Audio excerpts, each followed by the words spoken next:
তারিখগুলো ক্যালেন্ডারে বেঁচে থাকে, কোথাও জন্মের উল্লাস, কোথাও বিদায়ের শোক।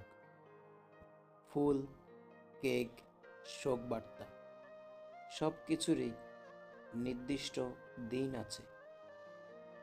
মানুষ মনে রাখে কখন কে এলো, কখন কে চলে গেল। ইতিহাস লিখে ফেলে এই আগমন আর প্রস্থান।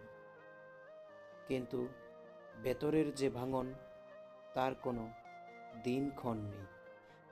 যেই মুহূর্তে বিশ্বাস নীরবে মরে যায়, যে রাতে স্বপ্ন নিজেই নিজের কবর খোঁড়ে, যে দিনে হাসি মুখে আটকে গিয়ে চোখে এসে থেমে থাকে, সেসব মৃত্যু কোথাও লেখা হয় না। সেগুলো ঘোষণা হয় না, কোনো সংবাদে জায়গা পায় না, কেউ শোকবার্তাও জানায় না।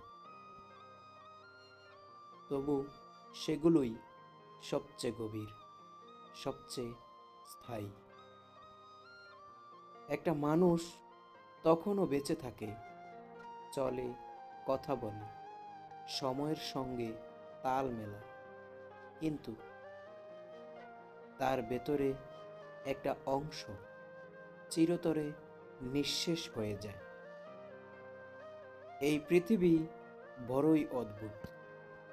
এখানে দৃশ্যমান মৃত্যুর কদর আছে, কিন্তু অদৃশ্য মৃত্যুর নয়।